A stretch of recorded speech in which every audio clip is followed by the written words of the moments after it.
everyone, and welcome to another episode of the Read Right to Left podcast. I am Simply G, and I am joined, as always, by my wonderful co-host Ray from Whimsical Pictures.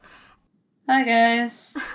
This month is spooky season, so we're going to be talking about yokai in manga and sort of yokai manga in general, and all of our favorite series, and answering some questions from you guys as well. Thank you, everyone, once again, who sent in your questions. There are some great ones here, and we hope to cover them all. And I know, Ray, you really like this particular genre. I think everybody knows that I'm a huge fan of this genre as well. So hopefully we have a lot to talk about and a lot to gush over. Yes, indeed. First, I guess, for anyone who may not be familiar with this genre or this type of creature, it'd be best to explain kind of what yokai are. Yokai, they're like monsters from Japanese folklore, basically. Mm-hmm. Japanese Shintoism is a religion that's based a lot in nature worship, where everything in nature kind of has a spirit, and with that comes a very unique lore full of mysterious, magical creatures that sometimes interact for good or for ill, or for the mysterious with humans. Yes. Yokai, I think, a lot of people regard them as spirits. A lot of them are very obviously physical beings within the real world, whilst others sort of exist in this sort of in-between between the spirit world and our world as we know it. So there are kind of different levels of yokai as well. It's sort of a catch-all term for a lot of different types of folklore creatures in Japan, and that can even go as far as to include like the gods as well. So there's kind of a broad range that yokai covers, just that term. And I think for a lot of people who have read manga or watch anime, there are certain yokai that are much more familiar than others. Some that immediately come to mind to me are things like kappa, tanuki, tengu, kitsune, things like that. People, I think, come across a lot in anime and manga. Yeah. Dogs, too. Yes. But there's a lot more than just those. There are so many with so many different kind of prerequisites and backstories and things like that. So it's a very broad category. And as Ray mentioned, they can be both good and bad. They're like people. They don't really... they're not all bad. They're not all like evil demon ghosts, and then they're not all good. It's just an interesting one, and I think that lends this type of creature or folklore to manga and anime very well, because you can, depending on the type of yokai you're writing about, you have a lot to work with. That's one of my favorite things about yokai, compared to like more Western takes on folklore and the like. Yeah. Usually if you come across a monster in Western folklore, they're like a force for evil. If they're not explicitly working with the devil, they're kind of associated with the demonic and with this very good versus evil dichotomy that we have. I mean, primarily in Christianity, but a lot of major Western religions. Yeah. Or religions that are very popular in the West. Whereas yokai, even the bad ones, like the really nasty ones that like eat babies, there's a lot of those because, you know, mortality rates in medieval times and stuff. Yep. But even those, it's like, they're not doing it out of malice towards humans. They're just like, I eat babies. That's my diet. I have to eat them. Yeah. They're just living life alongside us, and that's it. And because of that, because there are so many broad different types of yokai and types of personalities they have the types of manga you can write about yokai or feature yokai can range from everywhere from romance to horror to everything in between, and they're all suitable. So if you are wanting to try a yokai story within a genre that you enjoy, there's definitely, unless you're doing like, I don't know, sci-fi and you want a space opera, but I think I want to read that. It would be cool, but I don't think that exists yet. That's an idea. It's like their Captain Kirk is like a Rokuro Kubi or something. Yeah. I'd be so into that. So there's a lot of different, I think, series, regardless of what type of genre you enjoy, that you can come across yokai. And I'm pretty sure that most people have, to some extent, read a manga featuring yokai, even if it isn't necessarily like a main character. Yeah, even if it's like a Western monster, you'll often see in Japanese media it's sort of treated in a yokai kind of way. Mm-hmm. I guess the most obvious would be like Kitaro, yeah, literally just bringing in like Dracula or whatever, just randomly. Yep. But, my vampire loving. But I always notice this with vampires in particular. Yeah. They're usually not treated as monsters, as demons, as sort of a darker side to humanity. They're usually just kind of their own species, existing alongside humans, which is kind of interesting. Mm. Japan does have their own version of vampires, called Kyuketsuki, but they're really weird, and it's pretty much impossible to make them sexy. Yeah. So they've been thoroughly replaced. Another yokai that has a Western equivalent, or I guess is pretty universal, is mermaids. But the Japanese mermaid does have things that is different comparatively to like a Western idea of a mermaid. It's interesting to see the blending of cultures there. And aesthetics. Trying to make them as sexy as possible, because usually it's important. Someone's trying to date them, so... I just really want a version of Blackbird where the main guy just looks like an actual Tengu. I was thinking about that. I haven't read Blackbird, but I know the guy is a Tengu, and I'm just like, he doesn't look like a Tengu.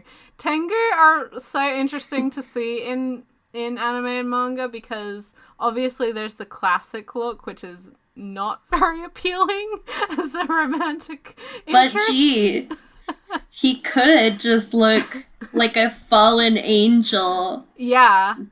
Black hair and black angel wings, because he's so dark.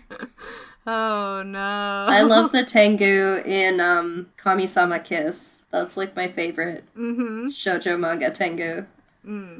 Because he's like a visual K star. And if you watch the anime, whenever he shows up, there's like garbage visual K music playing in the background. Ah, good times. Yes, there's a lot. There's Tengu also in Kakuryu, Bed and Breakfast, whatever that series is. The manga is available, and the anime is also available. There's also a pretty like interesting mix or I guess version of a Tengu in the newest Kitaro anime, which has them looking, humanoid, but they actually have the beak, like a hawk or an eagle. But a crow. Yeah, but it's not a crow beak. It's like a hawk beak, and no red face, and also no black wings. I was like, this is interesting. Like, what kind of Tengu are you? I don't know. Considering he has a bird beak, they did try to pretty him up. So they're interesting. And there's also the black suited Tengu in Eccentric Family, as well as just like Akadama. Yeah. Who's just a crotchety old guy. I guess explaining what Tengu are. Yeah. They're crow gods. Yes. They control the winds. And they also are known for stealing little girls and making them their brides. Nice. And eating babies. As you do. You can just assume that most of these yokai eat babies. Are probably known for eating babies. The other one, I think, tanuki is one that people come across a lot. I know there's a tanuki in the manga That Wolf Boy Is Mine, because I have actually read that. And they're raccoon dogs, but with transformation magic powers, and often transformed to cause mischief. They're just a bit of mischief makers. I don't know if they eat babies, but they certainly cause havoc. They cause havoc. They like drinking. Yes, who doesn't though? They have huge magical ball sacks. Yep. So that's the other great thing about yokai, is if you think that, like, changelings are weird, you haven't seen anything. Yeah. One of my favorite yokai that usually, like, it's never, like, a main character or anything, but it, like, shows up everywhere because it's, like, so iconic. Yep. But it's just, like, I forget what it's called, but it's an umbrella monster. Oh, yeah! And it's an umbrella, except it's got, like, an eyeball on the top of it, and then, like, a shoe. Instead of the handle, it's a single hairy foot. Yeah. That it just hops around on. And I love that. Yeah, they are... If you want to know, like, extensively about Japanese yokai, you should definitely look into Zach Davison. Mm-hmm.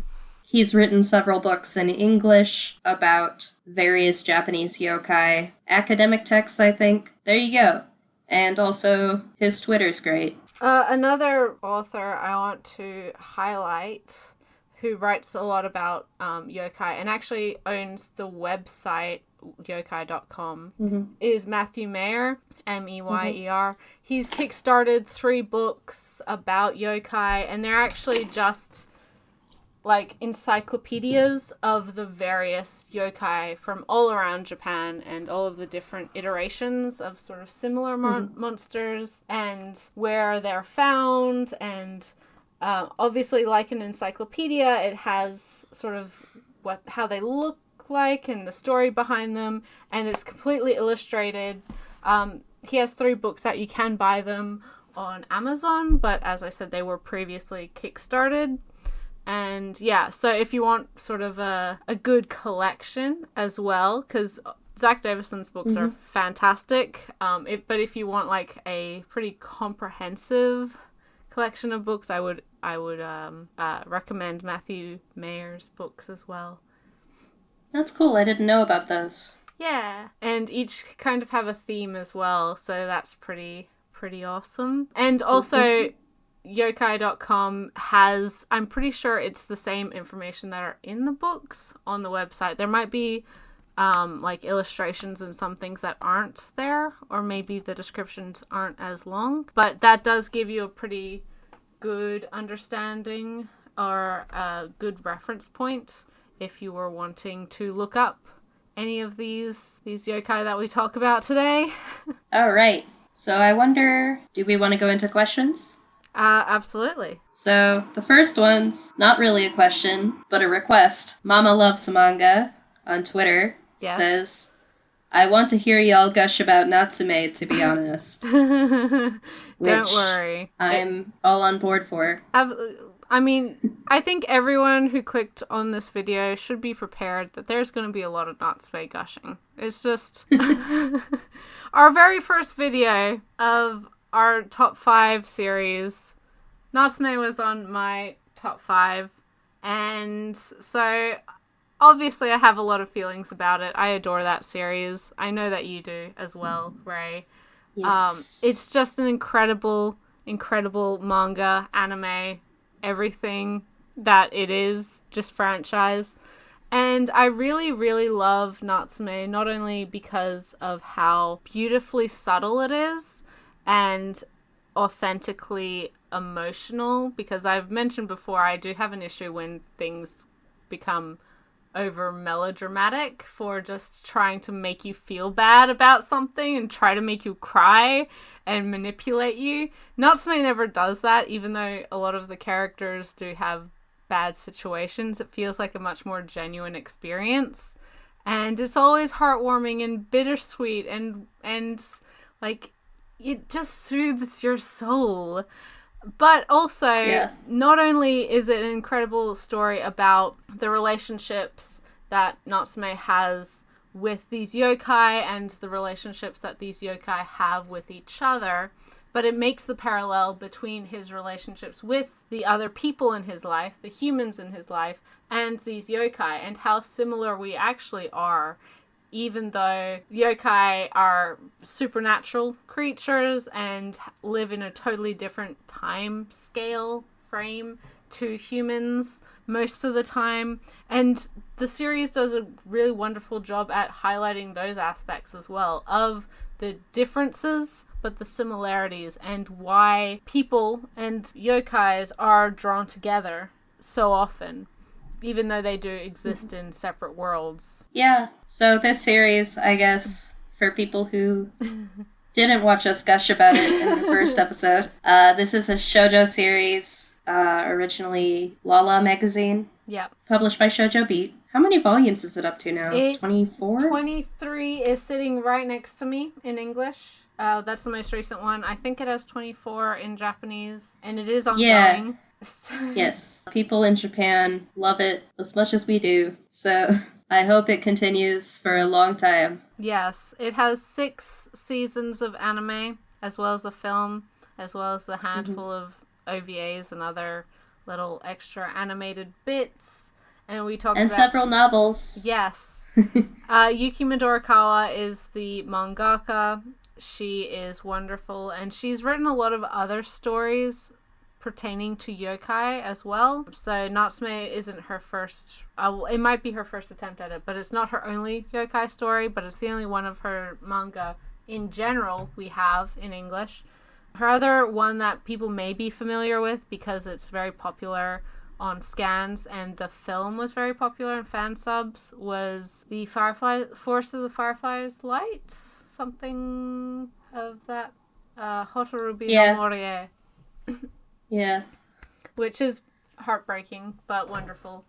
And but I can't recommend it because it's not available legally. So anyway, Natsume is like her first long-form serialized work. Yes. I remember she used to talk about that a lot in the 1/5 columns. Mm-hmm. It's about a boy who can see yokai, which other people can't see, and they make a lot of havoc out of his life. And he's received from his deceased grandmother, who could also see yokai, a mysterious book called The Book of Friends. Basically, her life was so miserable that she took it out on the yokai by forcing them to give her their names and become her servants. And she wrote their names in her book so that they would have to do anything she told them to do.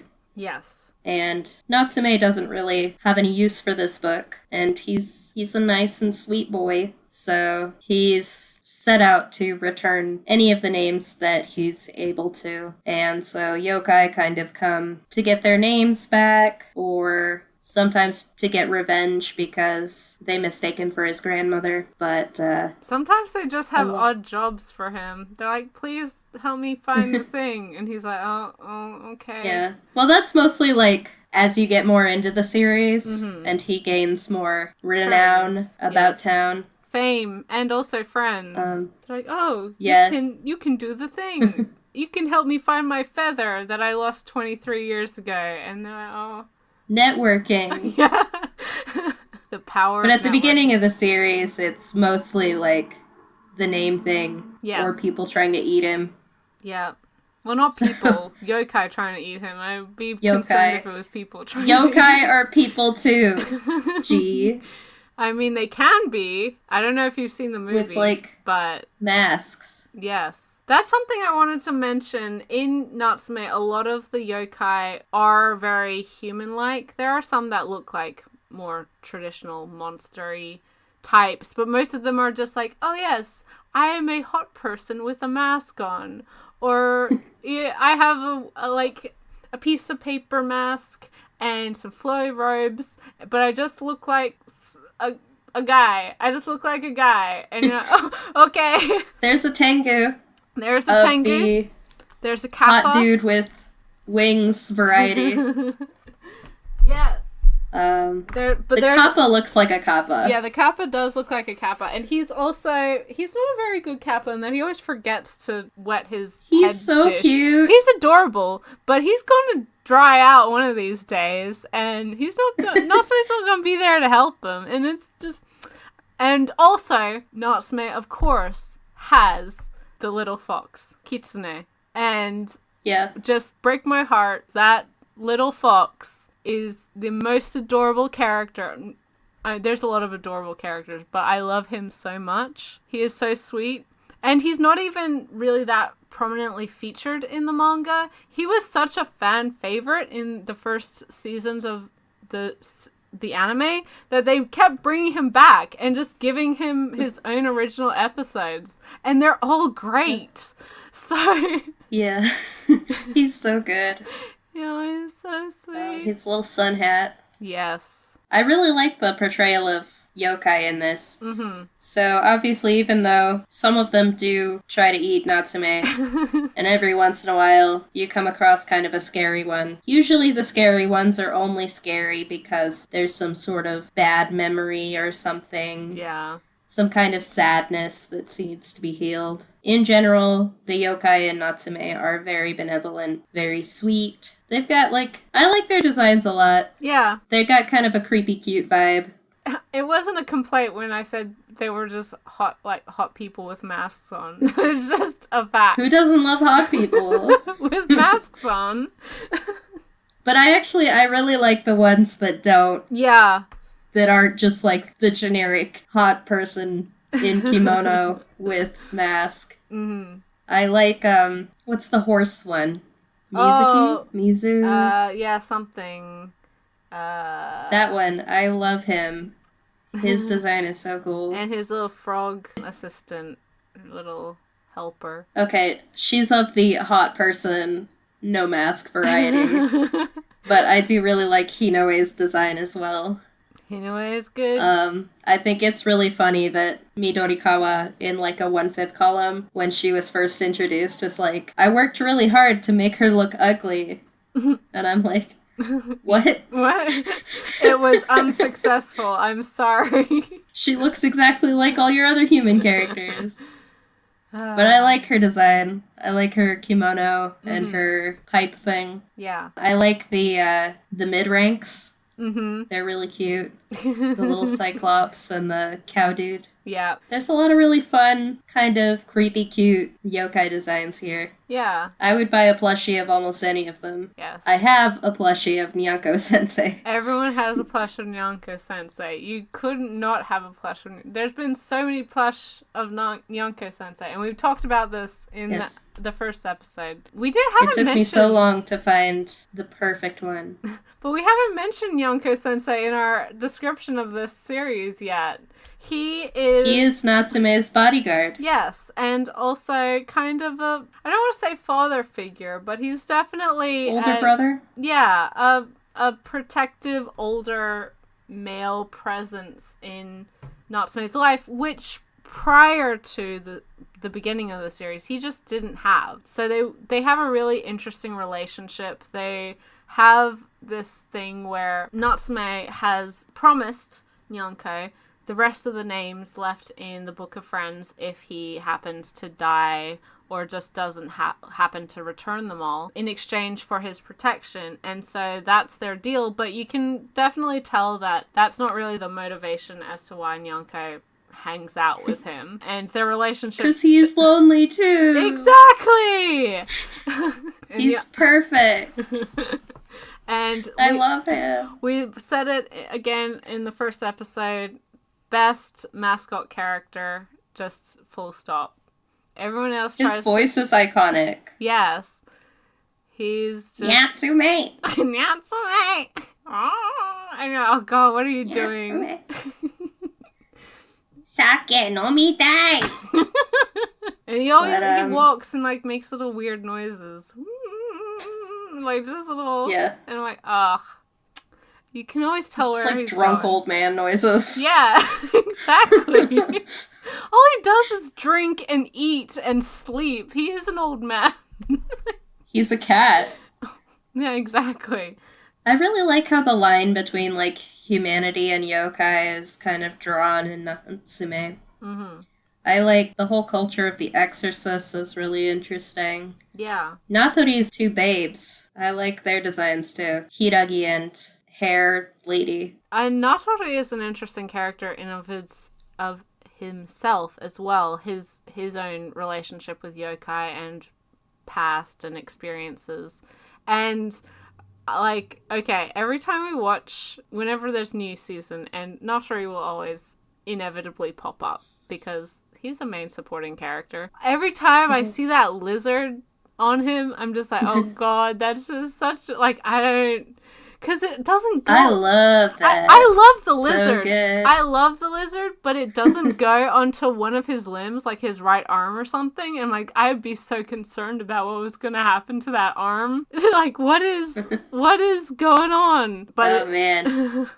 I love that creepy, like, slithery noise it makes. There's some fun, like, ghosty stuff in Natsume. So Natori is, he's got a mysterious curse. Yeah. That manifests as this little, like, tattoo lizard that just, like, moves around his body. Yeah, no one else can see it. Without him able to control it. Nobody can see it except for exorcists. People who can see yokai. Yeah. And he doesn't know what it's doing. It's just and there. He doesn't know if it's taking years off his life. And he doesn't know where he got it. It's just there, festering.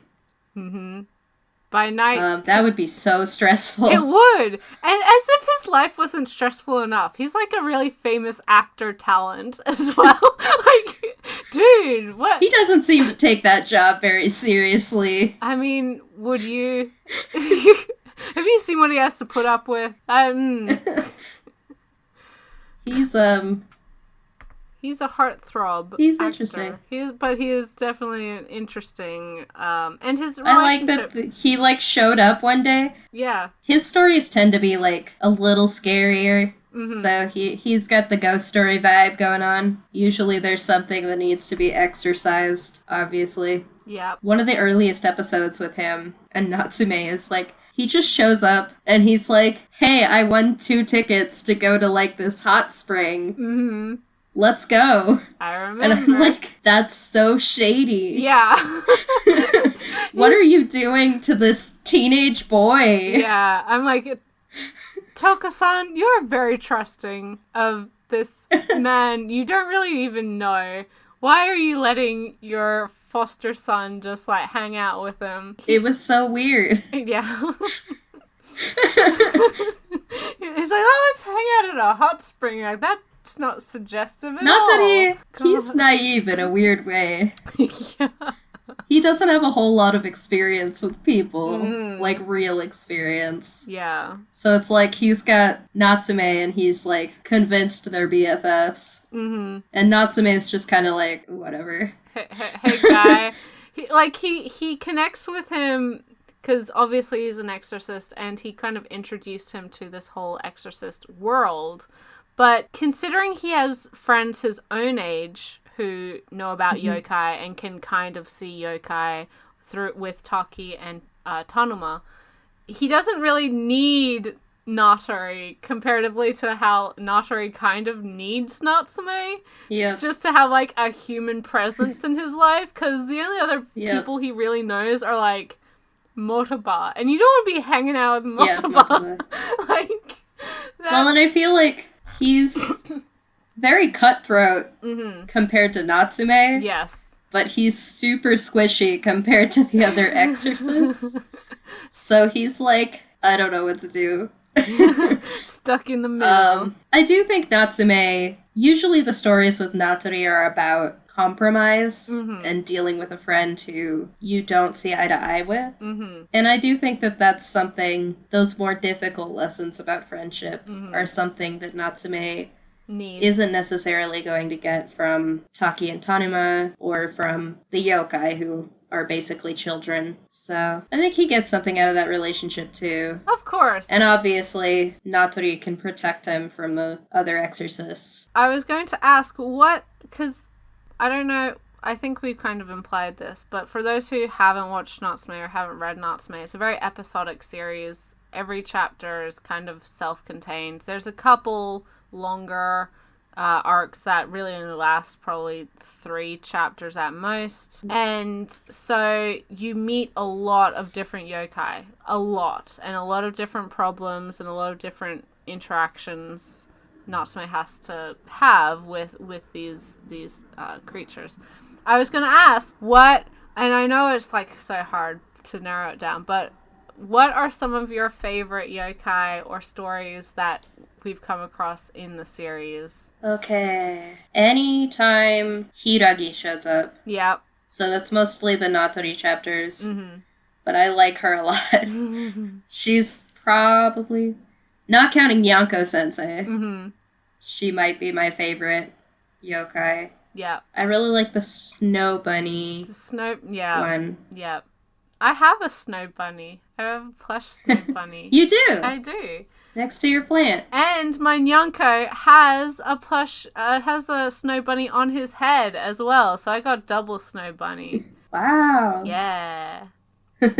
I like the stuff with, like, Natsume's backstory. Like, when he went to visit his childhood home. Yes. I was sobbing through the whole thing. The whole thing. Yeah. The entire thing. Me too. Yep. 100%.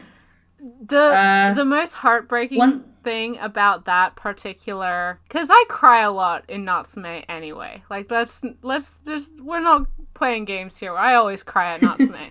But that particular, whenever it is Natsume's backstory, you never outright see it, but it's always this implication of what happened to him and how he was treated that we don't necessarily see, but we see the results of what happened because of that. And it's just so heartbreaking anytime you do see him as a younger teen or a younger kid and just the situations he was in. But that, when he visited his childhood home and there was the whole thing about he was kind of lost and they found him at the shrine and his cousin like told him to get lost because she was jealous that her parents cared more about him than they cared about her, seemingly. As kids do, they get jealous of other kids when the attention's not on them. And he ran away and just like crying for his dad and I just sobbed so hard. Oh my god. That and really like hurt. 2 related notes. Mm-hmm. I love any time we get glimpses into Reiko's life. Yep. She's a fascinating character. Mm-hmm. She's an interesting mirror of Natsume if he hadn't have met the support system that he has now. There's a lot of room for it to be clarified in many different directions. Mm-hmm. But she did die very young, and to me that always read as her kind of giving up. Yeah. Also, on a happier note, the one that's from, there's a couple different chapters that are from the Fujiwara's perspective. Yeah. And I think it's the one from Toko's perspective that I just love, because it's just how much they believe in this weird kid that ended up on their doorstep. Yeah. Like, they're such angels. They are. They're good people. Like, he brought home the ugliest cat in the entire galaxy. And they're just like, okay. We're so glad that you found something to, like, put your love and your energy into. Yes, we have a cat now. Yeah, the Fujiwaras are always wonderful to read about. And then the last one, just from a spooky perspective. Yep. I really like, there's one with Tanema and Natsume, and it's, like, very sweet, their relationship growing closer and stuff. Tanema talks about having always seen these ripples on the ceiling of, like, the porch of where he lives. He wants to show Natsume, and Natsume's like, oh, that's cool. And then it shows he's looking out into the backyard. Yeah. And he can see a pond full of yokai koi. Yeah. That's like, I don't know. That image sticks with me. Yeah, no, I really like chapters with Tanema. I think the understanding that those two have is really important for the series, and I just really like how they interact. I always also really like, there's a particular chapter in the manga little bit later on with one of Natsume's friends who doesn't see yokai, doesn't know anything about yokai, aside from, like, he doesn't have any awareness that Natsume can see yokai. Not the friend who's always, like, trying to get a girlfriend, the other one. Yeah.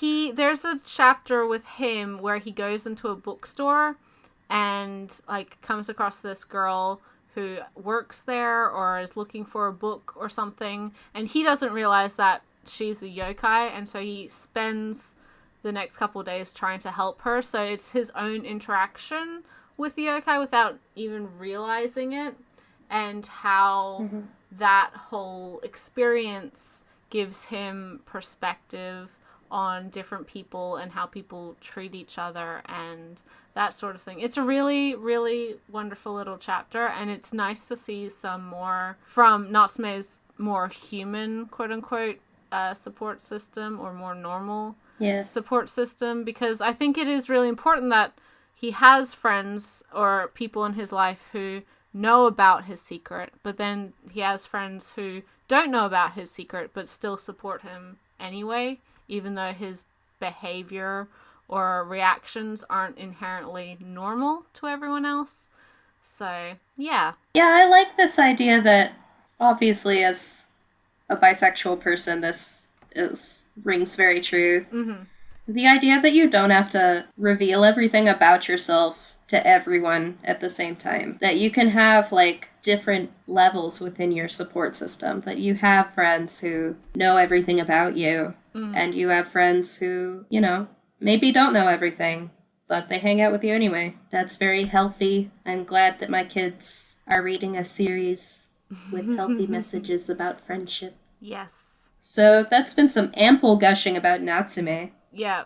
Is there any other major, like, favorite chapters or yokai that you wanted to bring up before we move on? Early chapter, one of the ones that really grabbed my heart, and I think really, the anime's always been good, but this was in the first season of the anime, was the Sparrow chapter. That hit hard.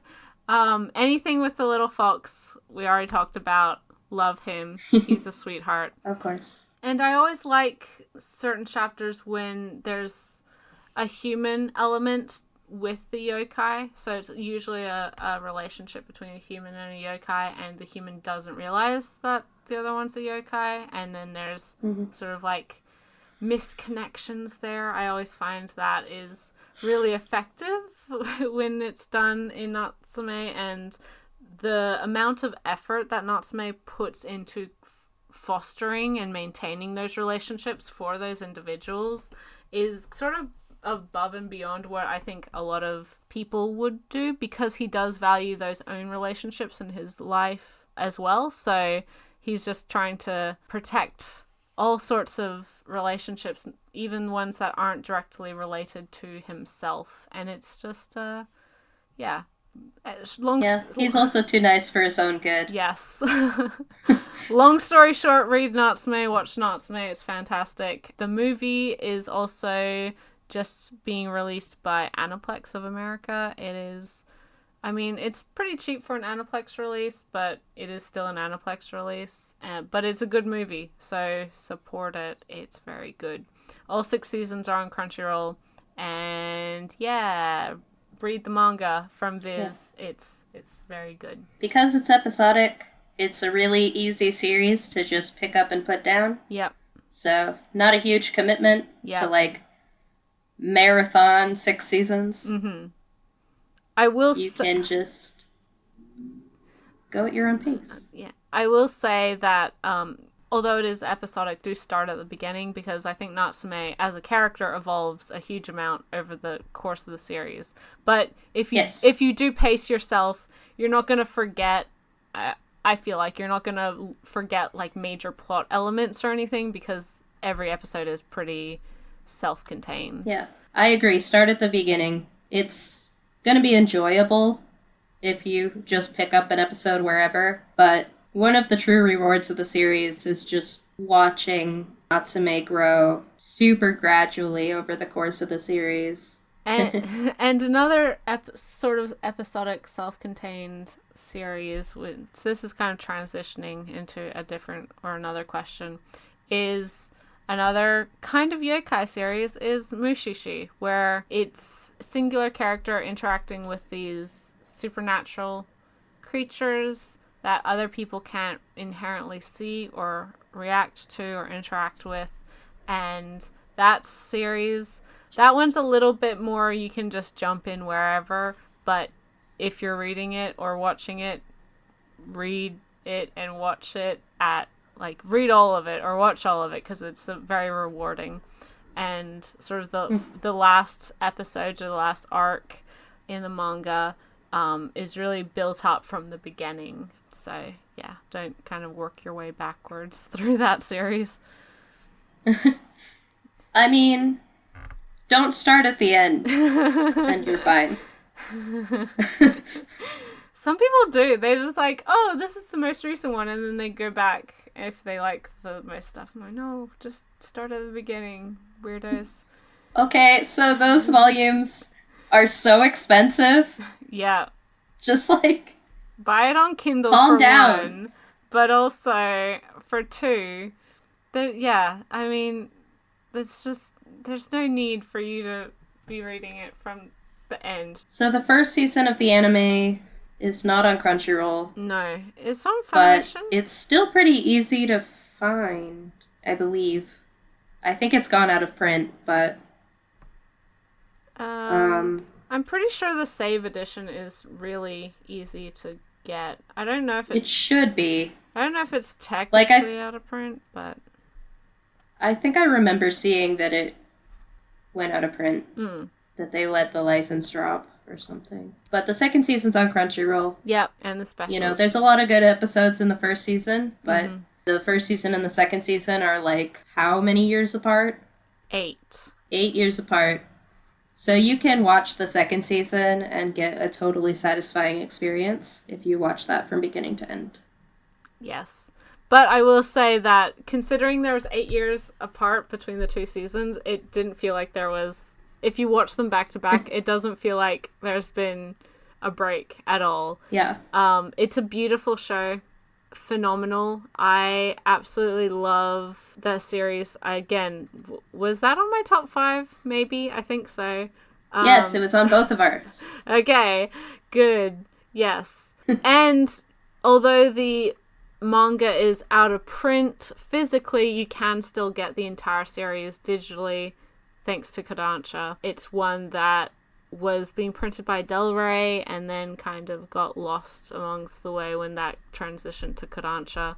One of the most tragic losses. Yes, it really is, because it's one that I think a lot of people would enjoy, especially considering how much more, I guess, soothing, but also kind of like weird and eerie series have been more popularized over the last decade or so. This one, we both talked a lot about it. Like, in our top 5 manga podcast. Check it out. Yeah. Episode 1, a couple months ago. Episode 1, you can't miss it. It's only 2.5 hours. 2.5 hours of joy. Anyway, one of the things I like about this series is how steeped in Japanese folklore it is. Obviously, the yokai type creatures in this series are not called as such.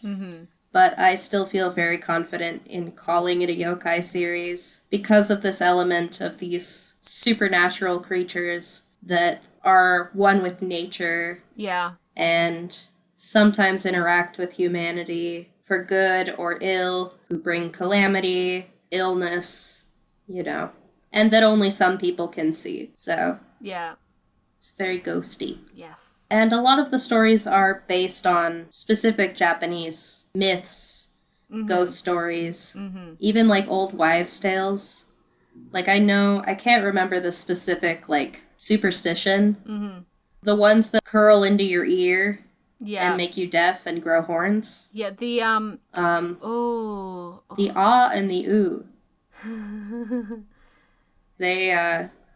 They're based on, like, an old wives' tale. I can't remember. But then there's other more famous ones. There's one that is one of the best episodes in the first season, in my opinion, that's based on The Tale of the Bamboo Cutter. Yeah. That's definitely on the more horror side of things. Yeah, definitely. And then there's another one that's based on the Hagoromo, where a girl, like, finds a string hanging from the sky and pulls on it and becomes a mushi, essentially. Yeah, gets taken and all odd stuff.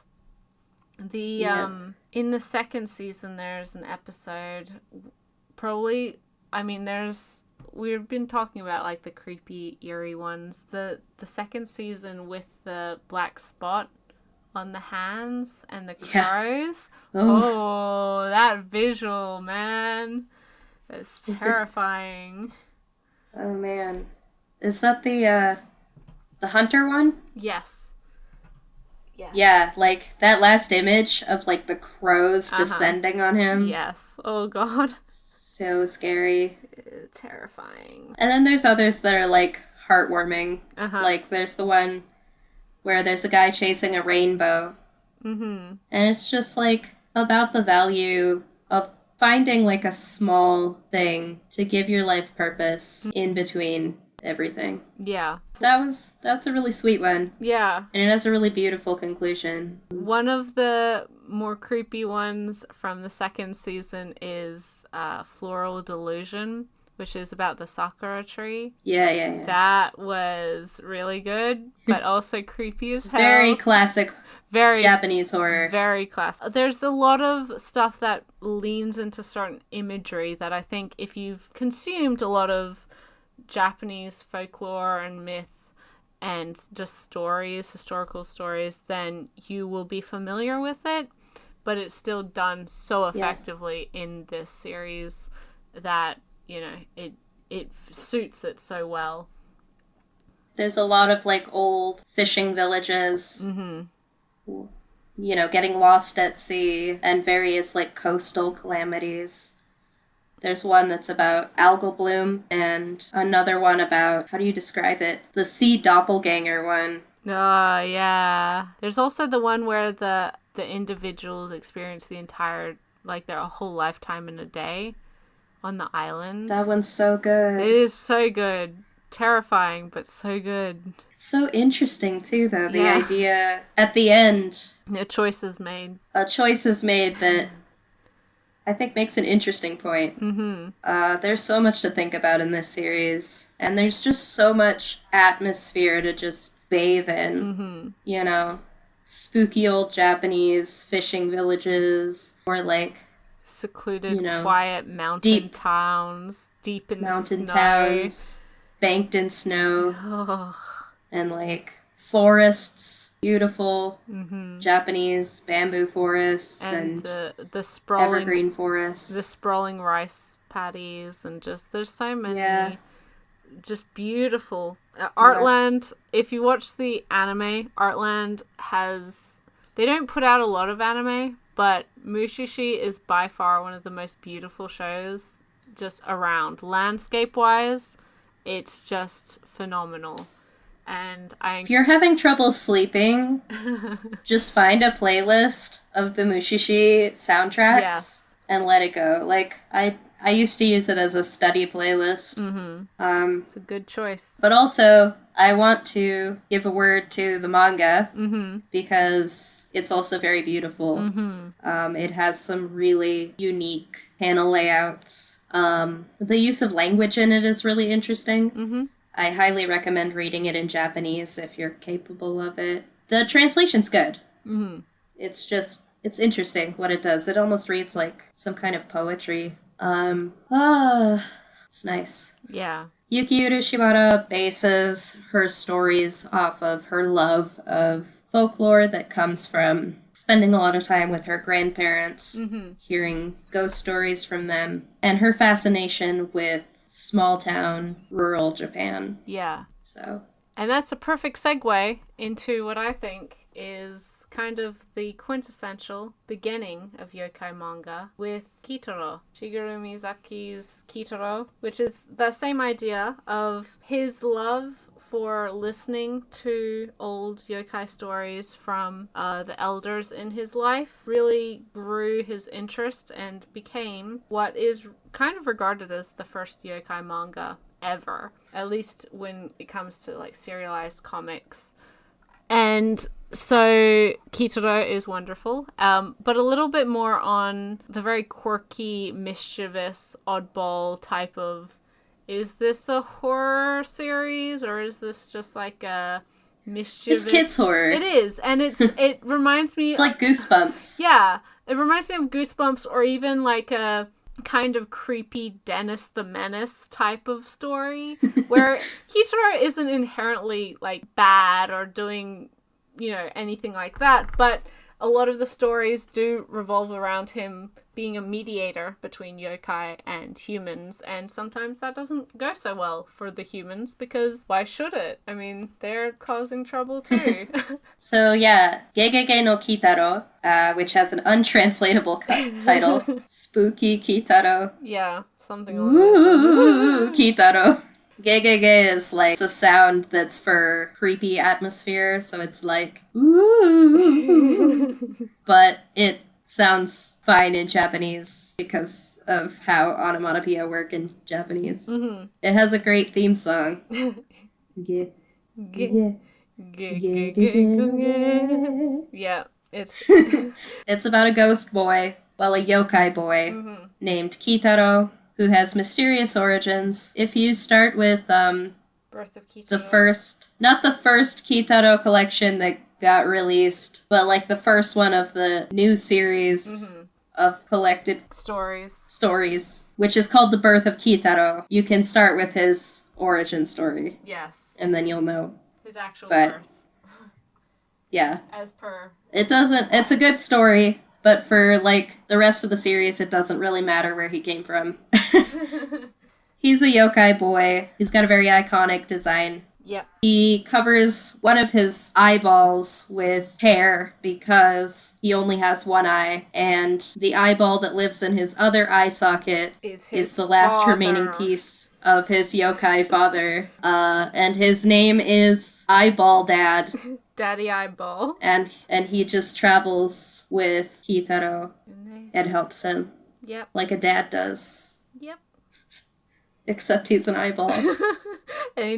And he travels around in his son's eye socket. And he takes baths in the sake cup and just like hangs out. He's just chilling. I love him. Yeah, he's great. I would buy a plushie of him too. I think they have little like minifigures of him. They do. Yeah. They have minifigures of absolutely every monster that has ever shown up in Kitaro. Because Kitaro is iconic, and I maybe even downplayed it a lot, but honestly Kitaro is sort of where yokai manga started. And if you are a fan of yokai manga, that's kind of what you have to thank for it being a popular genre. Yes. There's so many different stories, and Kitaro himself is just hugely iconic in Japan. We are, as Ray mentioned, we're getting new collected editions of the manga. They're not in any particular order, but again, this is an episodic series that you don't really have to read in order, so it's fine. So basically, Zach Davison, who we mentioned earlier, has been the translator for all of Shigeru Mizuki's work in English. Yeah. And he did know Mizuki personally. Mizuki, unfortunately, has passed away a couple years ago now. But he got permission from Drawn and Quarterly to release 50 stories in these collected editions of Kitaro. So he handpicked the 50 stories that he thought were the best and the most representative of Kitaro as a whole, and then had them personally approved by Mizuki. So you can say that these collections we're getting are the best of the best in what is a very long series. Yes. Which is cool. Yeah. And I did want to go a little bit into the history of Kitaro, because it's one of the coolest things about the series. So the character of Kitaro didn't start out as a manga character. Mizuki, before he became a mangaka, was really into like shadow puppet theater. Ooh. Japanese shadow puppet theater. Like most of the shadow puppet stories were like these iconic folklore characters that had been passed down, and he wanted to make a new one. Mm-hmm. And he did, and that was Kitaro, the first iteration of him. Mm-hmm. And then later, of course, when he became a mangaka, he decided to recycle this old character and make Gegege no Kitaro, the manga. Mm-hmm. It had already become, like, one of the, like, classic storylines for shadow puppet theater, which is really cool. Yeah. And Mizuki is so into yokai and so influential with his yokai stories that he actually has invented so many yokai that are just a thing now. Like, they're part of Japanese folklore now. Kitaro was a living, breathing part of Japanese folklore, and I think that's so cool. It's incredible. And if you actually go to Mizuki's hometown, there's a whole bunch of his characters, just bronze statues all over the main street and all over the town, because they're just iconic and they're beloved. Kitaro is, and I hate to compare him to something like Mickey Mouse, but really that is kind of the level we're at, where he is such a huge part of just popular knowledge and culture in Japan. And it's just so surprising that it's taken so long for Kitaro to really get an influence in the West. I mean, it doesn't surprise me because it is yokai. And all of you are still sleeping on it. Yes, it's so good. And the Drawn and Quarterly new collections are really good value for money. And again, great stories. And yeah. I feel like Mizuki is getting some renown over here for his war stories and for his historical manga. So his Showa history, Adolf Hitler, his biography about that. Yep, and Onward Towards Our Noble Deaths. Yes. Yeah. So his history in the war is very interesting and tragic. And Onward Towards Our Noble Deaths is really good. Yes. But what Shigeru Mizuki is known for is yokai. And I want so many more people to know that and to read his yokai manga and to understand why, because it's so good. Mizuki is an incredible creator because his war and historical manga are phenomenal. They are, in my opinion, must-reads, and I think they give valuable insight to what was happening in Japan during those periods and sort of the less commonly seen side. And he's definitely like an anti-war mangaka, or was an anti-war mangaka. Oh, absolutely. So, and that shows up in Kitaro a lot too. And you can tell there's so many manga that are unfortunately very nationalistic, that have this tendency to be like, oh yes, Japan, it's no problem. There's no issues here.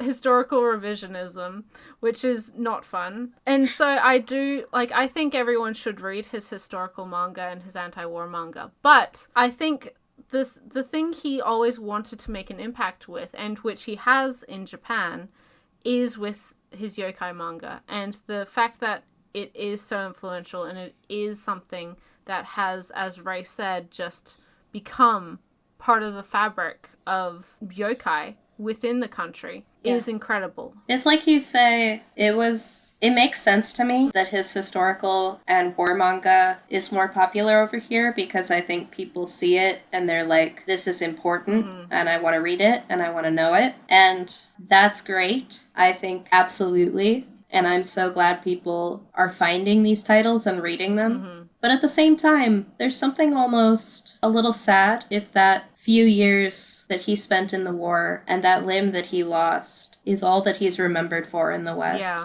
So, what he's known for in Japan is these fun, spooky ghost stories about a little ghost boy who helps people. And I want people outside of Japan to know that too. Yes. I actually, in saying that, what he should be remembered for is his yokai manga, and for sort of the hopeful and creative and wonderful things that he did and brought to manga compared to the more challenging and depressing war manga and historical manga that he did. It reminds me a lot of Dazai's books. This is novelist. No Longer Human is by far his most well-known title. And I find that incredibly sad that his last book, and something that was so obviously influenced by his mental state and has a very, very bleak outlook on life, is what he's remembered for. When he does have such a huge library of works that are so much more hopeful. And the fact that a creator can be brought down to just one part of their works is kind of like everybody knows No Longer Human. Because not only is it incredibly renowned, it's been translated into several different languages, it's taught in a lot of schools as well, but also it has manga adaptations. So it's really the only story of his that people know, and that's really a shame. Yeah, I feel that particularly for Mizuki, though, because all of that happy stuff, that was after the war. Yeah. You know? Like, he went through this horrible time and was still able to come back and bring so much joy to people's lives for the rest of his life. And for those who aren't familiar with Mizuki, we said he only died a couple years ago. He had a long and happy life. He was 93 when he died. Yeah. And it's interesting reading his work, Showa, because a lot of it's from his perspective within the armed forces during the Second World War, and how he was treated in the army and how different he was to a lot of the other people who were there, because he was posted in Papua New Guinea, and sort of his relationship with the New Guineans there compared to most of the Japanese soldiers. He very obviously never wanted to be involved in the war. And so the fact that, as we said, a lot of his more well-known manga in the West are his war manga and historical manga, and manga covering the Second World War in particular, is a shame, because, as Ray said, Kitaro is sort of the complete opposite of that. It is so hopeful, and it does bring a lot of joy to people. It's meant to be fun and creative and a bit quirky, which I think was Mizuki himself. He definitely wasn't what a lot of people would regard as normal within Japanese society. By all regards, it seems he was a complete weirdo. Yeah. And it's interesting, even, again, there's currently a new Kitaro anime airing, which is very good. I highly recommend it. It's on Crunchyroll. And that has a episode about Japan's involvement in the war and doesn't sugarcoat it. Yeah. And considering it's a show for kids in Japan who are taught a particular version of events from that war, it's almost incredible that in this current day, his message is being taught in Kitaro. Yes, I agree. Watch it, read it, buy it. And Kitaro is interesting as well because I don't know if I've mentioned it on the podcast, but I've definitely mentioned it in videos before. Kitaro has had an anime adaptation every decade since the manga started. It has a 60s anime, a 70s, 80s, 90s, 2 adaptations in the 2000s, and the current adaptation right now. So Kitaro is popular and has been around for a long time and is loved throughout the generations. Pretty much every school I've worked at has had one lady in the staff room who had some kind of, what's the English? Daddy eyeball? Yeah. Goods on their desk somewhere. So, Cat Girl. She's popular too. Musume. Yep. We should answer another question, because I think we've gushed a lot about some particular titles. Yes.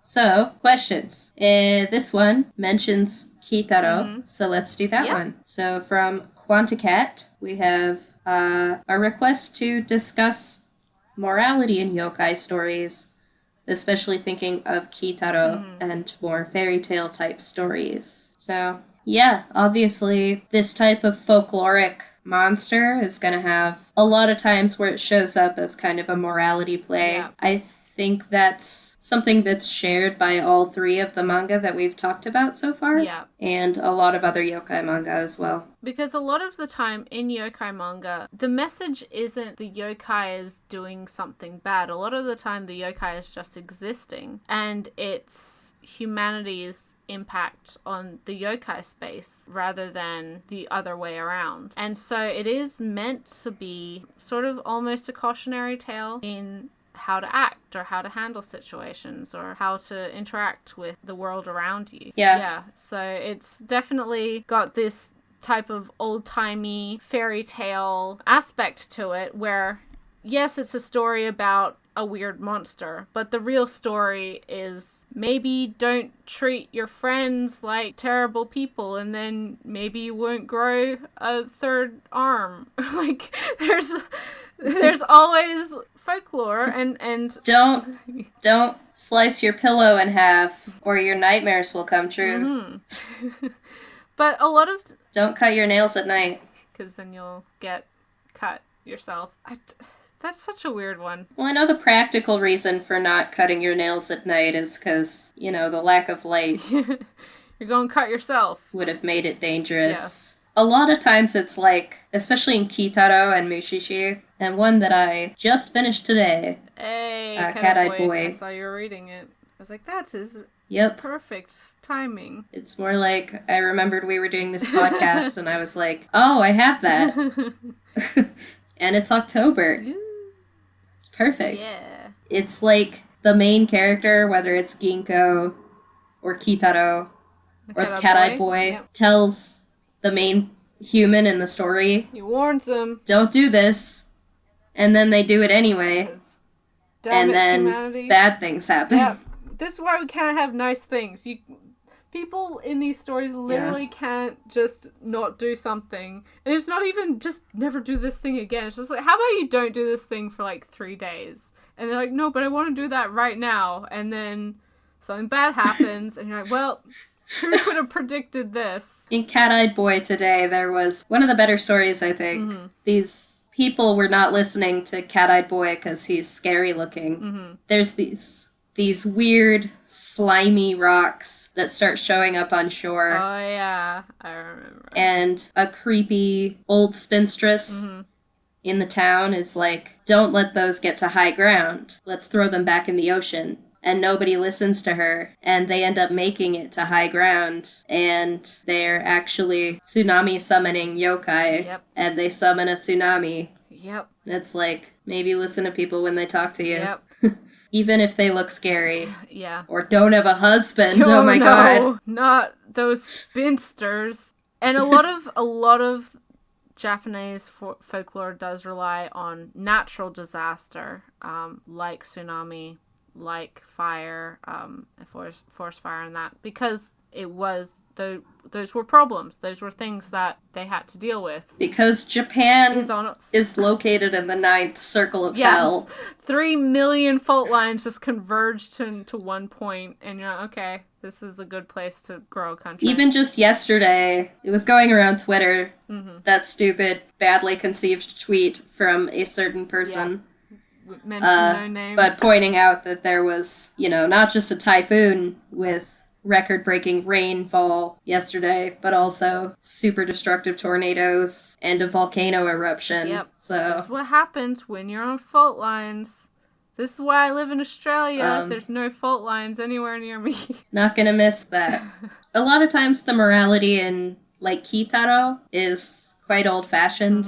I think they've updated it well in the newer anime. Yeah. I especially like the messages they've been including about, like, interacting with technology and social media and stuff. Yeah. And I think that's the great thing about Kitaro in all of its adaptations, is that it does try to keep it relevant to people of the age. And so if you are watching the new one, there's a lot of really valuable messages for kids who are watching it right now. And that's why Kitaro is a valuable character and will continue to be a valuable teaching character for people he needs to be teaching, which are kids. I like that he can be wholesome and a good influence while also being creepy and Yeah.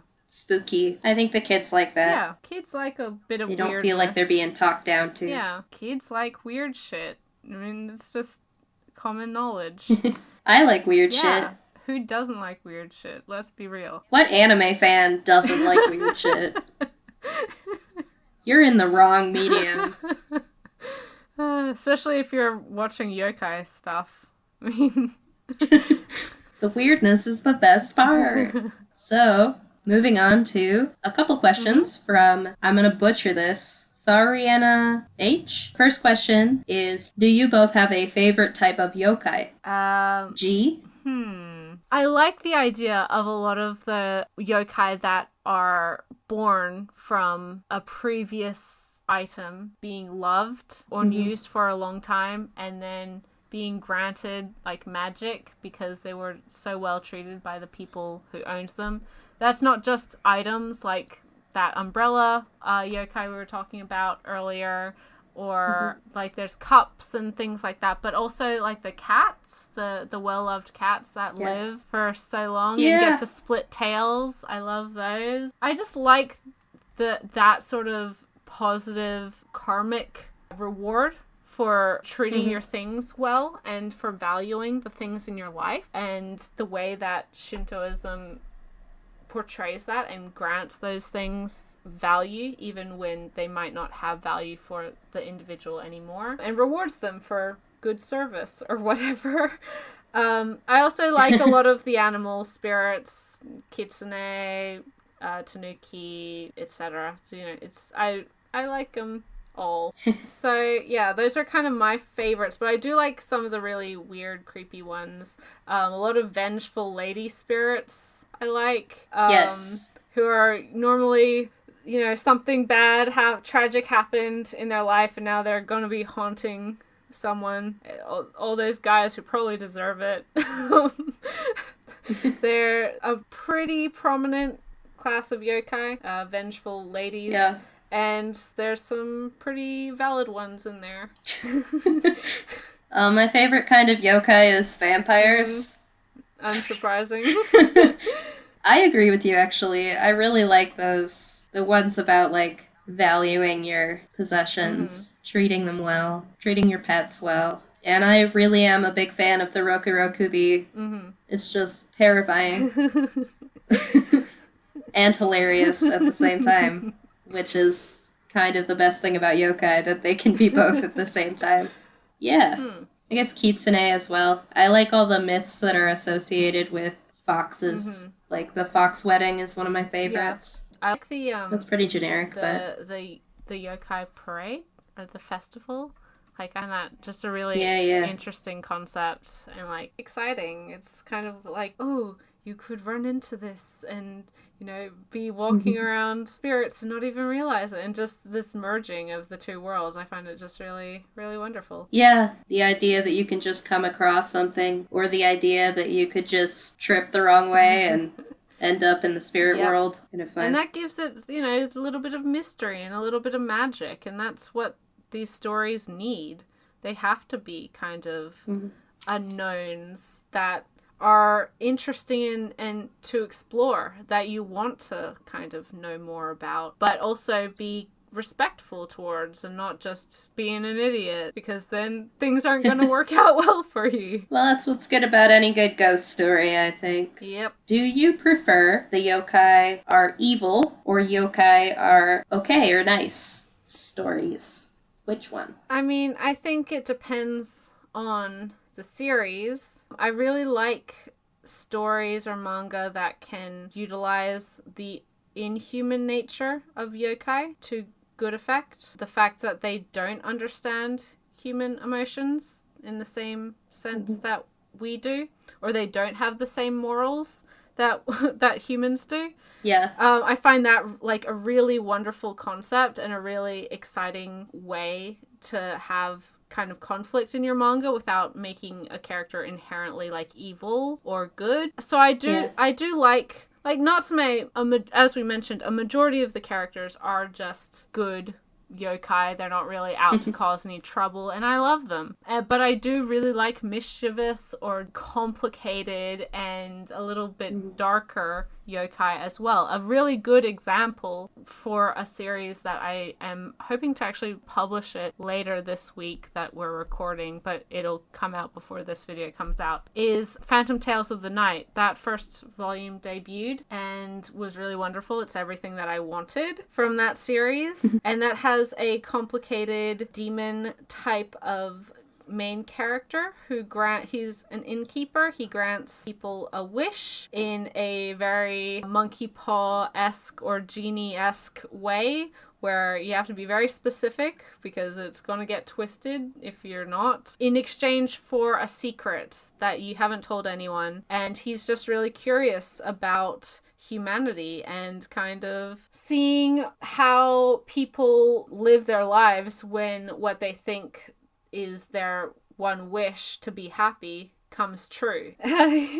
It's kind of sinister and creepy and weird, but it's definitely done well, and it's definitely the type of story that I do like to see, especially because I think we do see, within the West especially, a lot of manga that feature yokai tend to be more positive representations of yokai, and a lot of like romance focused series feature yokai as well, which isn't bad, but I like seeing yokai that are inherently different and don't understand human rationalization and morality as some other series do. Yeah. I would say similarly.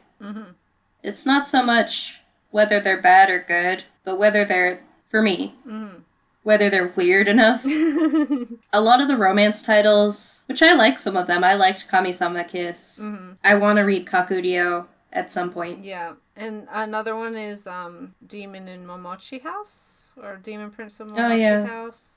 I'm not a big fan of that. I've only read one volume, so I don't know a huge amount about it. And Blackbird, as we mentioned, that's another yokai romance one. Blackbird exists. Yep, it exists. A lot of those romance titles, they're just paranormal romance, you know? There's not really a whole lot of yokai elements to them. They're there, like, as window dressing. Yeah. You know, there's so much focus on the characters being hot or whatever, that it's like you'll have a character with ears or whatever. You don't get the weird ones, you know? And I just want weird ones. If I'm going to pick up a yokai manga, I'm going to pick it up because the cover itself is just like, what the hell is that? I picked up this one in Japanese that I think I'm going to read the second volume of tomorrow, called Sensei to Watashi. And I picked it up entirely because it's got this creepy looking Cyclops boy on the cover. And I was like, yeah. Heck yes. Heck yes. So that's my metric. It's not morality based. It's weirdness based. Yeah, absolutely valid. The Natsume's Book of Friends yokai qualify as weird enough for me. They're pretty strange sometimes. Yeah, they certainly can be. Do you have book recommendations outside of manga or tips for finding them? I don't really, so I'll hand this over to you. Aside from the Matthew Mayer books and the Zach Davison books we already kind of mentioned, which are both really great resources, there's actually been an increase in a lot of like YA fiction with regards to yokai characters. I know there's a novel out, Something the Empress, which the main character is a yokai and her becoming the Empress of Japan, although that's not meant to be a position available to yokai, so she's kind of hiding that. I have not read it personally, but I do know someone else who's read it and they enjoyed it a lot. But it is YA, so go into like with expectations to that. As for like, I'm a big fan of a lot of my fiction being kind of reimagined folklore and sort of speculative alternate histories with a supernatural twist or reimagined mythology. But I'm trying to think of something yokai specific, and nothing is immediately jumping out at me, mainly because I just finished the Winter Night trilogy like a couple weeks ago, and that's Russian folklore, and that is so my shit. Oh my god, you guys. Love that series. There is one I liked. It's called Fudoki. Mm-hmm. It was recommended to me by Unmanaged Mischief, Mm-hmm. is the booktube channel. This one's got kind of like fox stuff in it, if I remember right. Mm-hmm. Cat stuff? Oh, Lord. It's been years. But this is by Kaj Johnson. Mm-hmm. Kaj is K-I-J. And that was interesting. So, Mm. she's also got a short story collection called At the Mouth of the River of Bees. Mm-hmm. That has some interesting yokai-focused stories. But do keep in mind that she is not an Own Voices author, if that's something that's going to bother you. But yeah. Yeah. I don't really know how to be able to recommend or like how I would say to find these types of books aside from following authors who write similar stuff. Like Matthew Mayer, like Zach Davison, they plug other books in a similar kind of genre or topic that they write about, as well as if you have a booktube favorite who does talk about these types of stories or loves these type of stories, check out their recommendations because there's a lot out there and I haven't read nearly close to all of it. So there's plenty that I'm sure I haven't tried and would enjoy. So it's always good to just kind of look around and research a little bit. I mean, Google is definitely your friend in some cases. I feel like Eastern fantasy is kind of a trend right now. Yeah, definitely. So you'll probably get a lot of results if you look that up and then be like, Japan. A lot of the experience with yokai manga for me is visual. So I want to see those weird, scary, weird yokai designs. So it's not really something that I have a particular interest in, I guess. Like, I don't search it out personally. And then the last set of questions is from Storied Shelves. Thank you. Thank you. Number 1 is, what are your favorite incorporations of yokai in a story or world? Mushishi. Yeah, probably. Mushishi is wonderful. Natsume is wonderful. I actually really enjoy, and this is kind of a oddball from what we've been talking about so far, but Kakaishi. I really enjoy how that series incorporates its yokai and sort of the spiritual realm and world. For those not familiar, it's a shonen series, ran in Shonen Sunday, I think, by Yellow Tanabe, released in English by Viz. I have not finished the series. I've read a solid chunk of it, about 27 volumes out of the 35. It is marvelous, and I would definitely recommend it for people. It's kind of very unknown because I think, especially in the West, it was kind of bad timing because it was overshadowed by other shonen that were super popular. Things like Naruto, Bleach, Full Metal Alchemist. So it kind of just got lost amidst all of those titles, which are obviously hugely popular even now. But it's a quiet, interesting character action story about a young teen middle school boy who is a Kakaishi, so he's kind of in charge of a spiritual area in which his school is on top of, and his family has always been in charge of that for generations. His next door neighbor, her family has also been in charge of that space, and so they have to kind of protect it from various evil and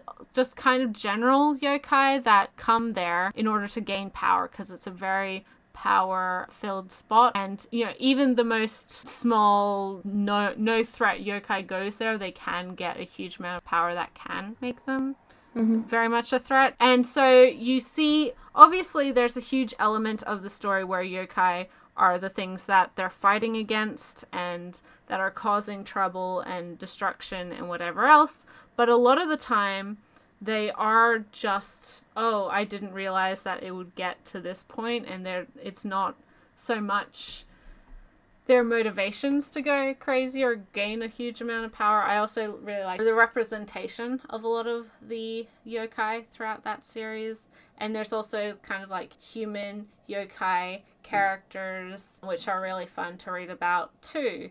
It's a solid series, and I recommend it for people to try. They did have an anime adaptation, although I don't think that's a complete adaptation because it came out before the manga did.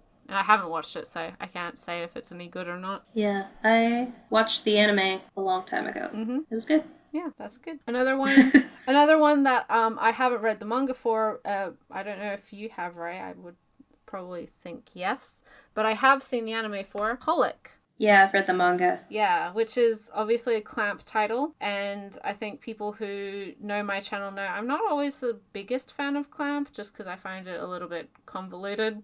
But I do enjoy Holic. Oh, Holic, man. The way that it's stupid crossover with Tsubasa just, like, ruins it. Mm-hmm.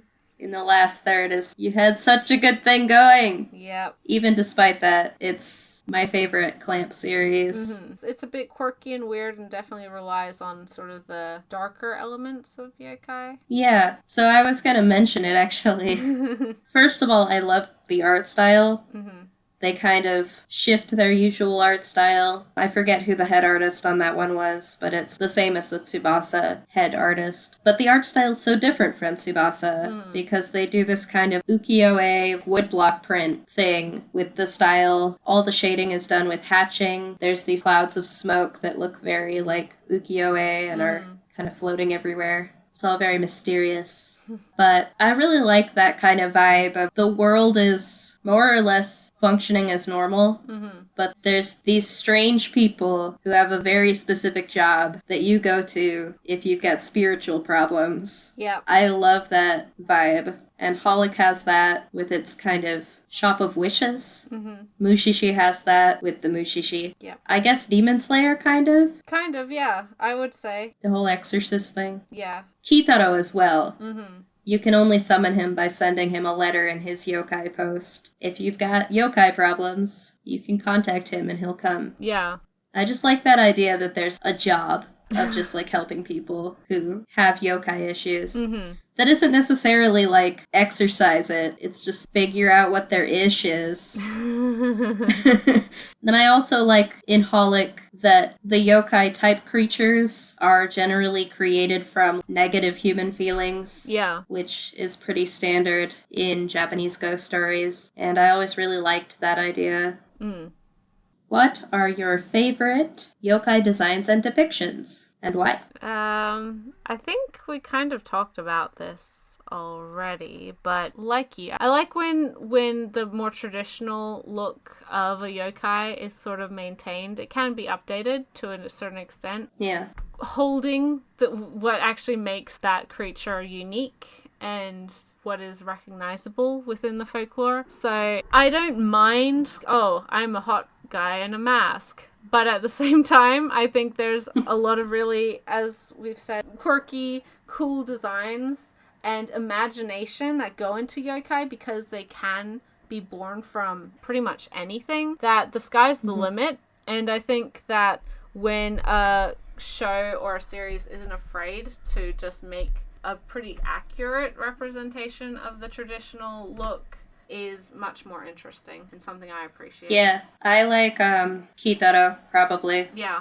Those are good, classic yokai designs. That's why you can buy a figure of any of them. For weirder ones, it's mostly like anime. I think the Eccentric Family does a good job of kind of maintaining what makes Tengu and Tanuki themselves. Yeah. While also making them, appealing and modern. The Tanuki designs are really cute. Yeah, they are. They're so cute and round and fluffy and squishable. Especially the depiction of where they live and how they interact with people, how they shapeshift, and just their weird morality is really cool. And then Mononoke has some really cool Ayakashi designs. Mononoke is a phenomenal series and I adore it. It's just one that I'm really happy did find its way to DVD in the US a couple years after Australia got it for some reason, because it is just really unique and again has a kind of style that is not often seen in anime, and I really appreciate it for that. And it's just beautiful and weird and eerie and creepy, more so than other types of... It's very scary. Yes. I think the design of the Bakeneko is really cool. Uh-huh. The monster cat. And then also the design of the Zashiki Warashi. Zashiki Warashi is a house protector spirit. Yeah. And in this case, they had been angered. Yeah.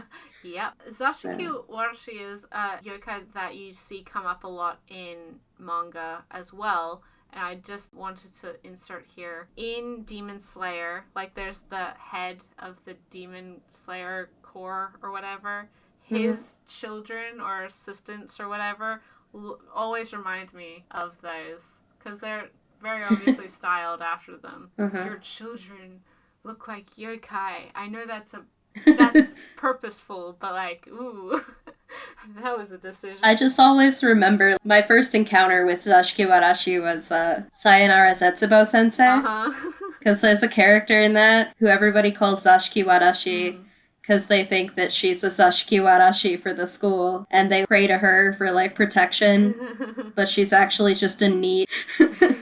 Yeah, that's a fun show, and they do it well. They also show up in Hozuki's Cool-Headedness, which is a very fun title, and they are very attached to the main character in that series. But they pop up a lot. That's a good series. Yes, it is a very good series. Another yokai series, and a comedy. Very well executed comedy. Yes. 2 more questions. Okay. Scariest depictions of yokai. I have to think about this. Okay, so today I read Cat-Eyed Boy. Yep. It's by Kazuo Umes, who is also the creator of The Drifting Classroom, probably most famously in the West. And that one did get license rescued for print, which is amazing. So exciting. It's one of my favorite horror manga. Kazuo Umes is kind of like a predecessor to Junji Ito. Yeah. I personally like him more than I like Ito. That's exactly what I was about to say. I find his work a lot more effective in a lot of ways than Ito.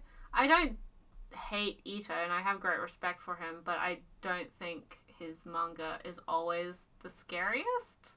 Sometimes it's just... Yeah, that's my thing. It's like, okay. I know people like Junji Ito exactly for that his stuff is often so ridiculous that it's, like, funny. But to me, it's so ridiculous that it's not even creepy anymore. Yeah. But The Drifting Classroom has some weird shit. Yeah.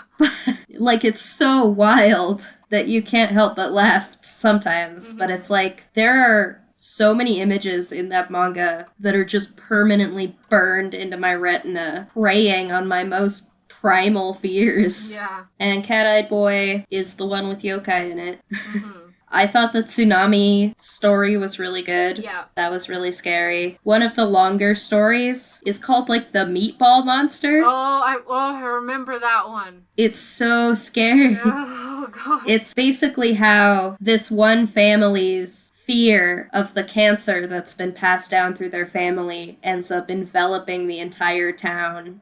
And you've got these terrifying zombie hordes of creatures made entirely of cancer. Yeah. And that was horrifying. So there's also this one that's one of the more blatant morality plays, I guess. There's this boy who collects insects and takes sadistic joy in nailing the insects to his specimen board while they're still alive. And the mountain where he's taking these insects from gets angry with him and basically possesses Cat-Eyed Boy and goes after him. And there's like this whole metamorphosis situation. You're just turning the page thinking you know where it's gonna go, and then it just keeps going. So, which is kind of what The Drifting Classroom is like. Yeah. Yeah. That's the scariest yokai manga I've read. Yeah, it's hard to beat Cat-Eyed Boy. Just really unsettling, gross horror imagery. He's really creepy looking too, the Cat-Eyed Boy. Yeah, he's sort of almost Kitaro-esque insofar as, like, he's just kind of a middle ground between humans and yokai, and he's not really trying to do bad things or good things, he's just existing. He's a cat. Yeah, but exactly, he's a cat, so he's kind of fickle and like just does his own thing, and he's like, well, if you all die, it's not my fault. I told you. Yeah, well, But then every once in a while, he'll just be like, well, okay. if I just leave you here, I'll feel bad. So, he's got a good heart. Yeah. He just doesn't understand good and evil the way that we do. That was interesting about him. Like, he's got a moral compass, but it doesn't quite make sense. And it seems pretty arbitrary. Yeah, in addition to that, I'd say a lot of the imagery of, and it's not even yokai themselves, but a lot of the imagery from Mushishi always sticks in my mind. We already mentioned like the hunter and the crows. That's just, oh my god. There's also the episode or the chapter about the girl with the mushi in her eyes. Yeah. That's just a visceral image. Yeah, just like the first episode of the series is like this cute ghost boy. No, the boy's not a ghost. His drawings come to life. Yeah. And the girl is the ghost. His grandma is like ghost, so trying to connect with him, but she's like a ghost. And a young girl. And then the second episode is like, oh hey, body horror. Here you go. Yeah. The bamboo cutter one's really scary. I think because of the human evil that you see in that one. And that's a lot of the time yokai stories have creepy monsters. That's kind of what makes them yokai manga. But a lot of the time, yokai stories are about the choices that people make. Again, moral plays. It's meant to have this larger message of what is morally right and wrong and the consequences of your choices. And yeah, bamboo cutters, as well as the flowering sakura tree, again, is the human element and the human choices that go behind what's happened. I think also there's a couple towards the end, a mother and a son who have a very strained relationship, and the boy always goes out to this tree that seems to attract lightning as though he wants to be struck. I'm getting goosebumps just thinking about this and remembering this. Well, it's just such a complicated portrayal of this toxic mother-son relationship. Yeah. And just how that lack of love affects both of them. Mm-hmm. And in the end, it's like they just kind of separate from each other. Yeah. And I don't know. The depiction is so, I don't know if scary is the word, but unsettling. Haunting, certainly. Mushishi can be super scary when it wants to. Yep. Last question. Ooh, yay, we made it to the end. Yay. Recommendations for lesser known series with yokai. Great one to end on. So, I already mentioned Kakaishi. Check it out. It's pretty solid, especially if you like action shonen. It is definitely one of the hidden gems of the genre. Another one I would say is, like, this is going to be a bit of an oddball one, but Discommunication, which is only available on the J-Novel reading, like their website with their subscription. And that one's about two teenagers and who are dating, but the guy is like this real oddball who is always doing like weird experiments, and the girl, she doesn't really know what to make of it. Something's going on there, and it's not like a classic yokai story insofar as necessarily recognizable yokai that we've talked about today, but it definitely has elements of yokai-esque story. And yeah, if you haven't checked out Phantom Tales of the Night, it just started, and it is one that really hooked me with the first volume. I really enjoyed it, especially if you do like these more inhuman characters trying to figure out humanity. And yeah, all of the shows as well we've been talking about. Mononoke is wonderful and highly underrated, sadly. I would say, I guess along your Discommunication line, it's not like specifically yokai stories, but in a similar vein, if you like these types of stories, check out Frankenfran. It's gross. So if you don't like body horror, no. But if you do, it's really good, super freaky, super funny.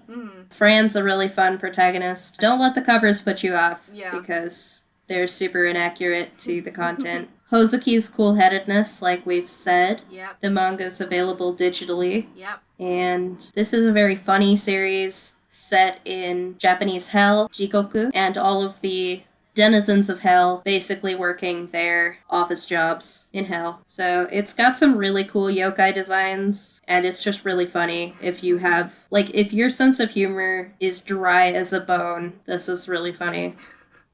It's super deadpan. I would say these days, it seems like a lot of people don't know about Holic. Like, they'll be super into Clamp, but seem to skip over that series. Maybe it's because of its connection to Tsubasa, I don't know. Or its length. Yeah, I don't know. But the last third is a mess, but I think it's well worth reading for most of the story. And the relationship between Watanuki and Domeki is not concretely said to be what it obviously is. But they are some very good queer Clamp boys. Yep. That's all I'll say. And then, obviously, Cat-Eyed Boy, which I talked about, which is available digitally. It was printed forever ago and is, like, impossible to find. Yes. So, pick that up digitally if the Drifting Classroom isn't enough for you. Shout out as well to Noragami. I feel like I love that series a whole lot, but I feel like people kind of forgot about it when it went on hiatus, and just... Yeah, right? It's like, no, it's so good. You guys, please, read it. It's super good. It didn't, like, stop being good. Yeah. And the new volumes have been even better. Like, it's such a solid series from beginning to end. Every part of it has a purpose. Yeah, don't forget about that one. Another one that I haven't read the manga for, but I've heard incredible things from the manga. I've watched the anime, which is sort of only adapts the first part of the manga and doesn't get to, like, the big twist, which is when the manga really kicks off. But that's Inuboku SS. Okay. Which, it's kind of a generic, like, okay, you have sort of these supernatural people, or, like, people with powers and supernatural yokai with them, and it's kind of a romance, and they're fighting evil or whatever. And it's kind of, like, generic, and you got a tsundere main character and her butler, partner, boyfriend, whatever. And so you're like, okay, and then something happens in, like, volume 5, and it changes everything from what I've heard, and it gets so good, and I'm like, okay. So that one I think is a bit of an unknown, maybe because it has such a... I wouldn't say it's a generic start, because I do think there's a lot to like in the first part of the series, or the anime of the series, but I think that it does get... a lot of people get preoccupied by the relationship stuff that is the focus, compared to what I would say is the more interesting characters, which are a lot of the side characters, as well as, like, a larger conflict going on. So, yeah, maybe check that one out if you like something with a bit of a twist and a bit unexpected. And in kind of a G-fantasy style, storytelling-wise. Yeah. And art style-wise. Yes. Pet Shop of Horrors. It's really good. Classic. Old one. About a guy named Count D who runs a mysterious pet store that is basically a yokai pet store. But the people who come to him don't know that. And he gives very strict rules about how the pets should be treated so that the person's life will improve together with the pet. And obviously, the people always fail to follow those instructions. Yeah. They feed the gremlin after midnight, and then shit goes down. Yeah, but that one's good. And then one last pitch for Kitaro. Yeah. Buy Kitaro. Watch Kitaro. It's so good. Love Kitaro. Love Kitaro. 70 episodes seems like a lot, but it's fine. They're all fun. It's really... This is truly episodic. Yes. So, like, honestly, if someone recommends an episode to you, it's probably fine to just watch it. Yeah. I mean, there's a new girl character, but it's fine. Doesn't matter. There's a lot of, like, interesting things that aren't inherently Japanese within that series, and it's well worth watching. Plus, it's relevant. Get off your smartphones, kids, and do your homework, because otherwise you're Or a ghost will eat you. You'll turn into a vampire tree, and we don't want that. We don't want that. All right, so that's all the questions. Yay! I hope we answered those all sufficiently enough for everyone, because I think we talked about most everything we wanted to talk about. And there's, as we mentioned, there's yokai manga of all shades, from romance manga like Kami-sama Kiss, Demon Prince of Momochi House, as well as shonen stuff. There's Kakaishi, as we said, but even like Yu Yu Hakusho is technically yokai manga. Demon Slayer, Kimetsu no Yaiba. Demon Slayer is very popular. Demon Slayer's really good, guys. It's very popular. I'm sure you all know. And and as well as everything in between. You know, your slice of life, your horror manga, your just like quirky, weird comedy manga. There's something really for everyone within. We didn't talk about any of the edgy stuff. No, but there's like so much of Rosario Vampire, even Monster Girl stuff. I think like Interviews with Monster Girls has some like Japanese yokai or something in it. I know it has. All I know is it has a Dullahan and it has a vampire. The vampire's really annoying, which is disappointing to me. The Dullahan's cute. And I think there's one with wings as well. I don't know. I haven't read or watched the series, so I'm a bad... I watched like 2 episodes. And there's a succubus as well. I know that. Oh, well, of course there's a succubus, gee. But I was going to say, what's that like onsen one, like the yokai onsen? Oh, Yuna's ghostly hot spring. But I know that is out, and that's obviously ecchi for people who want to see ghost girls with big titties. That stuff also exists. Yeah. And of course Blackbird, which is kind of the opposite. You got hot guys who want to date and are just half naked all the time. That's fine. Yeah, and he wants to eat you, ravage you, and force you to be his bride. Eat you, in air quotation marks. In the biblical sense. So, thank you guys so much for listening. That has been all of our thoughts and opinions on various yokai manga, a topic that we absolutely love and adore, and hopefully pretty suitable for this time of year, October, a little bit of a Halloween vibe. Let us know your own thoughts on yokai manga, whether you have a favorite yokai or if you have a favorite yokai series. If you've read any of the series we've talked about or watched any of the anime we've talked about, we'd love to hear that as well. Next month, our theme is food manga, which is another topic I think we are both very passionate about for the season. It's November, and for you folks in the US, that means Thanksgiving. So there's going to be plenty of food.